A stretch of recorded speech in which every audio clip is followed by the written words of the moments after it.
beautiful people, and welcome back to another episode of the Female Empowered Podcast. I'm your host, Christa Gurka. Today, we're going to talk about the real reason you're feeling overworked. And it's not because you're doing too much work, you're doing the wrong work. And to put it bluntly, you're focused on the wrong shit. All right. So, what we're going to talk about today is why we do that and how to get out of that pattern. So if you're someone that feels exhausted, behind, like you're working harder than ever, but somehow you feel like you're running on a hamster wheel and not getting forward, this episode, my friends, is for you. This is going to be a little bit more mindset and ways to think about what you're doing in your business versus like I will of course always give you actionable tangible strategies, but it's going to be a little bit more for you really to think about, is that me? Is that why I do the things that I do? So I want to start by saying something that might sting a little bit, and to say really you're not overworked because your work is too big. Most of you, you're overworked because you're doing the wrong work. You're not overworked because you're not good enough at what you're doing. You're overworked because you're doing work that you're not trained to do and you're not supposed to be doing. That's why. And it's taking energy and bandwidth and capacity, whether that be emotionally or actually like skill set capacity, and it's making the things that are actually easy for you to do and the things that will move the needle in your business things that don't get done. All right. It shows up constantly in small businesses, especially owner operated businesses who are really, really good, like most of us, are really, really good at being physical therapists, at being Pilates instructors, yoga instructors, bar instructors, fitness professionals. You're not lazy. You're not behind. You're not bad at business. You're just doing operator work that no longer serves you and no longer should belong to you. That's the most important thing. It's it's work that no longer should be on your plate and should belong to you. Okay? Once you as the owner, as the founder, as the leader can see that and can see when you're doing this and when you get back into this pattern, it's easier for you to change it. If you don't recognize you're doing it, think about like when we have a patient. If a patient doesn't recognize that they're limping, they'll never stop limping. If they don't recognize it, this is why habits are hard to break, because if you don't recognize you're biting your nails, it's really hard to stop biting your nails. So one of the things, the lie that we tell ourselves all the time that keeps us overworked is, oh, and I hear this all the time. I'm sure you've said it. Maybe this week, maybe this morning, you've said it. When things get easier, I will do that. I will delegate. When I hire the right person, I will delegate. When I have more people on my staff, I will be a better CEO. When I get more money in the bank account, I will be able to hire that person. When things calm down a little bit, like in the summer, I'll be able to do it. I can really be CEO in the summer. Okay. But what I really see from a lot of women out there, women I talk to, women that are in our mentorship groups, colleagues of mine, and me, myself, for a long time, I was an owner that was working 50, 60, 70 hours a week. And I don't mean like teaching classes. It's like all those little ticky-tack things we do when we are in the middle of eating dinner and we're like, ah, fuck, I forgot to send that home exercise program. Or, oh shit, I was supposed to return that email to get the client to schedule for tomorrow to get them off the wait list. All those little ticky-tack things we do, if we add them up, could add up to 50, 60 hours a week. When we as the owners are still teaching, treating, covering shifts, more than 50% of our time, more than 50% of our day or our week, we're still direct client-facing services. We're still approving every single decision that happens in the business. And this was me for so long. Why? Because I'm a control freak. I like things done the way that I want them to be done. And if you continue to hold on to that as a business, you can do that. You will also burn yourself out and you will stifle the growth of your business. So we all have choices. If you choose to operate your business that way, that's fine. That's fine. Okay. If it helps you to feel stable and calm your nervous system, just recognize that you're also going to stifle the growth of your business, and it will be really hard to grow anything beyond you if you have to be in control of every single decision. You are reactive instead of responsive. Okay. So instead of saying, that person just resigned, that's going to hit us a little bit. Okay. But they were great while they were here. We'll get through this. We've done this before. How are we going to respond to this? Well, maybe the response is, wow, I recognize that like having one staff member that's responsible for 65% of our revenue is not sustainable. And it's not a great feeling when they leave. So how about moving forward? We're going to respond with nobody is more than 25 is responsible for more than 25% of the revenue. Just like when you invest your money and how to create wealth, diversify, diversify, diversify. Okay. Lastly, avoiding asking for help. There are many business owners that have great people on their team and they're like, oh yeah, I'll send that to you tomorrow. I'll do it tomorrow. I'm like, why are you doing it? Ask so-and-so to do it. Oh, I really want to sit on this Google Ads training, but I don't have time. Ask one of your team members to do it. Ask the person that's helping you with social media. Maybe somebody wants to be involved in the marketing of your business. Have them sit on the challenge and then teach you. We don't have to be the ones doing all of the things. All right. If, your team members are like, oh, we really want to do this event or this donation or this kind of thing, fundraiser, be like, great, go ahead, plan it. Let me know what you come up with and we'll take it from there. Allow people to level up into being more empowered in your business. So ask for help. There's nothing wrong with asking for help. I know that's hard. I hated doing it. I would rather stab myself in the eye with a fork than ask for help for before, but I recognize the only person that is hurting was myself. The only person that is being hurt by you not asking for help is you, my dear. You're the only person. Okay. The fact that you're busy, I'm doing that in air quotes, busy all day, but not actually moving the needle in your business is a reality and it's self-imposed, right? So busy does not equal progress. Busy does not equal productive.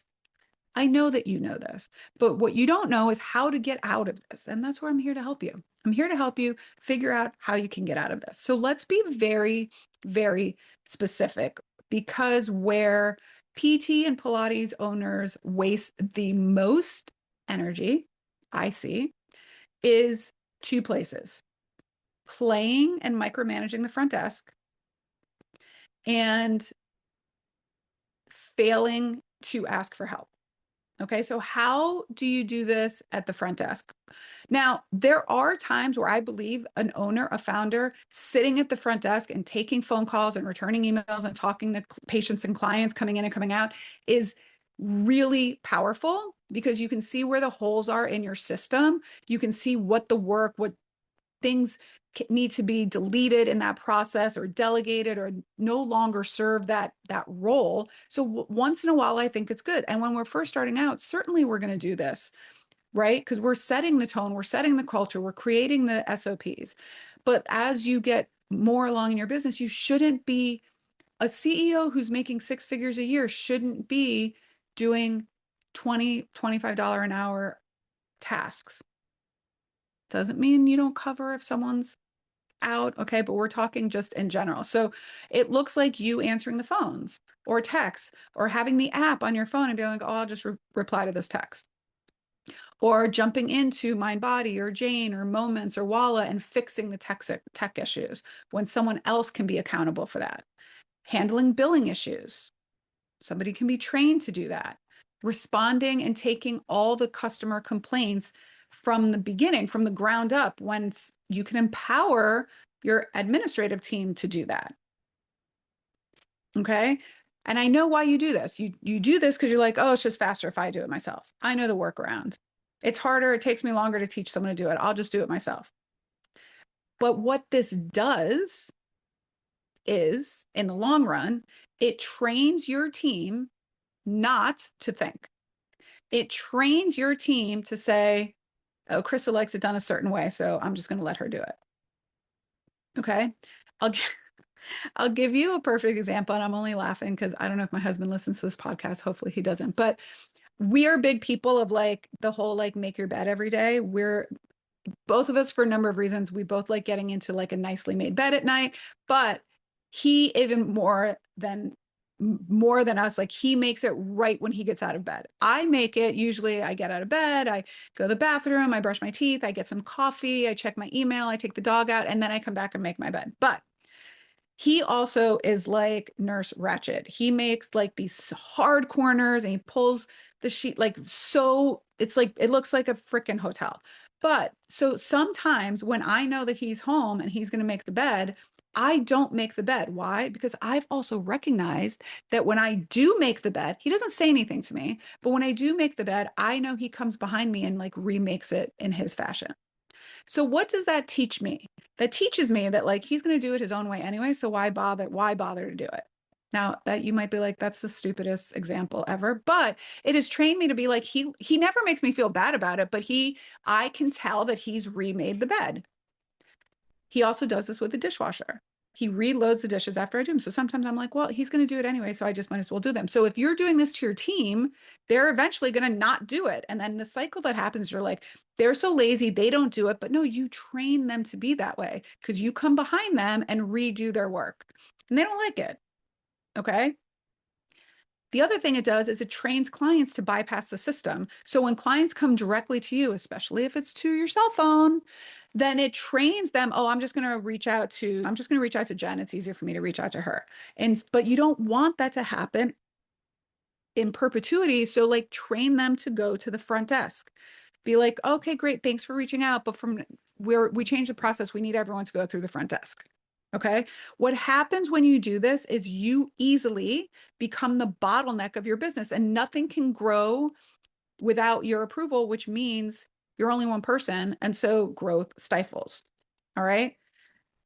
The other thing with micromanaging and not asking for help. So micromanaging your team of instructors, your admin team, your clinician. Okay. So they call in and be like, oh, I can't do my schedule today or something happened. And you take responsibility. Don't worry, I'll figure it out. No, there should be a process for them to figure it out. When you allow instructors or clinicians to go into their schedule and just be like, oh, I'm going to be off today. No, there is a process for that. It's really important that you set clear expectations so that there's no conflict. So the process should be if someone needs a sub, they don't reach out to you first. They reach out to the team and say, hey, I can't make it to my 6 o'clock class. Who can cover for me? Then once they have that coverage, they reach out to you and be like, hey, I can't make it today, but Jane's covering my class. It's all set. Right? Hold your team accountable. You don't want to be an operating babysitter. That's not leadership. That's babysitting. Leadership is holding people accountable to do what you hired them to do and what you pay them to do. Leadership is having clear standards that are understood by all. Leadership is having clear roles and guidelines and having clear accountability. And if people on your team don't like structure and don't like accountability, then they don't belong on your team. Okay. So that's where you have to make those decisions. So the next thing, and I'm laughing because I just posted a funny meme about this on my Instagram page today, but it's like what we do that's fake work, that's just distracting us from the real work that we're doing. Fake CEO work, as I like to call it, is redoing your website when it doesn't need to be redone, right? Rewriting your Instagram captions over and over and over again, obsessing over fonts and colors, like things that are not necessarily going to move the needle in your business right now. There's a time and place for all of that. There is, absolutely. But oftentimes, that's not necessarily going to move the needle in your business. And so you're using that time to distract yourself. There have been so many times where I sit here in my office when I really have to get like a podcast done or something. And I'm like, and clean out my desk. And sometimes it needs it, but that's not productive work. That's not moving the needle forward in my business. Okay. It's just distracting me because what I don't want to do is sit down and record a podcast, right? Things like that feel productive, but it avoids the real work. The real work are getting clear on your financials, making the right pricing decisions, okay? Hiring decisions, systems and infrastructure. And some of that time, some of that stuff is boring and it's busy work, but you need it to get done. It's the same way we tell our patients pelvic tilts are really boring. But if you cannot disassociate your spine from your pelvis, you cannot articulate into your spine, all the other stuff is for naught. You have to start with a foundation. You have to start with the basics. And this is where like building systems and SOPs are the basics and the foundation. Learning to understand your numbers. But we get distracted and we're like, I don't want to do that. And then it goes another month and we're like, yeah, I still don't understand my P&L. Or it goes another month and I still haven't built out that system. Right? Because you have to build out a system and then you have to get everyone to follow it. So we're just focused on the wrong shit. Stop being focused on what Jane down the street is doing. Stop being focused on staring at her Instagram, being like, oh, she must be doing amazing. Well, first of all, you can't tell anything by Instagram. And take the time that you are wasting staring at your competition and just focus on the stuff that's going to move the needle in your business. Focus on the stuff that will make real change and real impact on your business. Okay.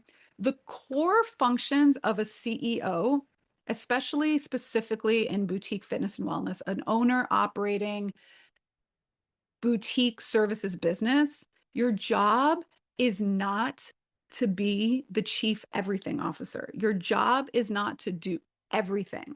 There are 5, I believe, core functions that a leader, a CEO, should be responsible. 1, the vision and mission and direction. Where is the business going? What are we building towards? How are we going to get there? If you don't really define this and you don't have some guardrails about where you're going, you'll start to drift and be like, oh yeah, that's cool. Let's do that thing. No, let's be clear. Let's be focused. Let's be driven. I want to get to this benchmark, and these are the steps that are going to get me there. 2, financial oversight. Now, this is not bookkeeping, and it might not even be owning the P&L. But if you know that you need to get to a certain revenue and a certain profit, you should be able to back into that and be like, we need to have this many visits at this price point and keep our expenses at this rate each and every day, each and every week, each and every month. You have to know your break even.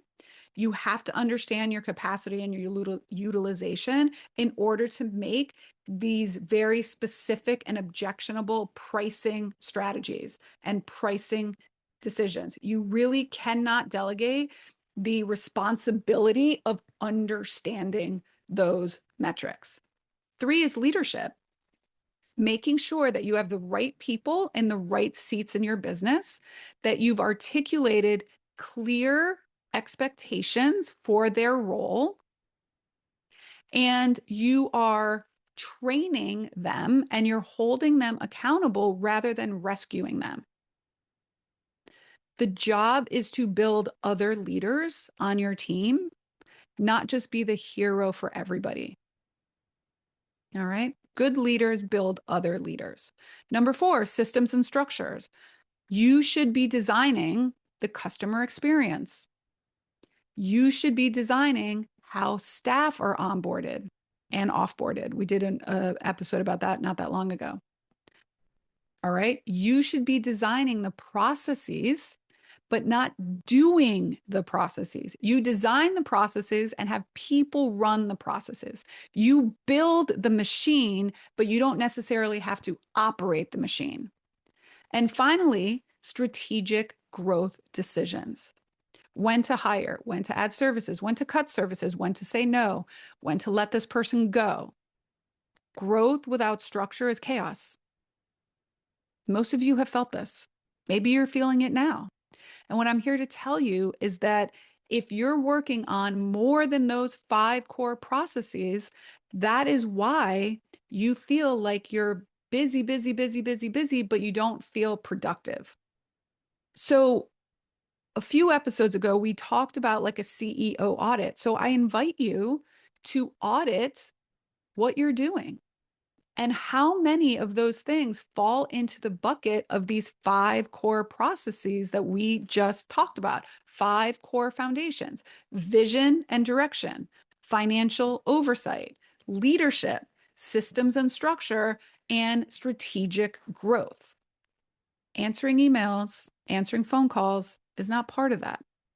And if you're doing it now, that's fine. But what is the plan? What is the process? What is the goal to get you out of that seat and away from those tasks? Maybe it takes a year, maybe it takes 2 years, but have the goal. And each and every month, you're going to be doing something that's going to get you closer to that goal. So you can do the things that only you can do in your business. And ideally, hopefully, things that are going to generate money in your business. Because I hear so often, so often, I would love to do that. I just don't have time. I can't take that on my plate right now. And oftentimes it's because we're spending too much time in the business and we haven't bet on ourselves to hire the right person, to delegate, to hold those people accountable and say, hey, I know we had our meeting, but my expectation is that you're going to come to the meeting with all of these metrics and these scorecards completed and filled out. And then I want you to present me with the story of what those numbers mean. Teaching other people helps you, empowers them, and ultimately empowers the whole team to move forward. It's how momentum gets started. Okay. Action creates clarity. And that's what you want. Stop worrying about what down the street is doing. They don't pay your bills. They don't pay your rent. Okay. Don't make decisions based on other people. Focus and control the controllables, ask for help, and take action faster. Okay. You don't need another planner. I have literally thousands of them. I have 4 sitting on my desk right now. Okay. You don't need another planner. You don't necessarily need another framework. You need to do the work. I know you know what you have to do. You know what you have to do. You need intentional structure that is going to move you, your team, and your business in the right direction.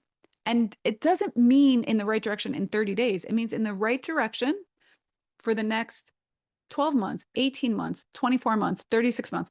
See yourself 3, 4, 5 years out. If that means you're a 7-figure CEO, then already think, act, and behave like you're that 7-figure CEO. Make decisions as if you were already that woman. All right. I want you to recognize you don't have to work harder most of the time.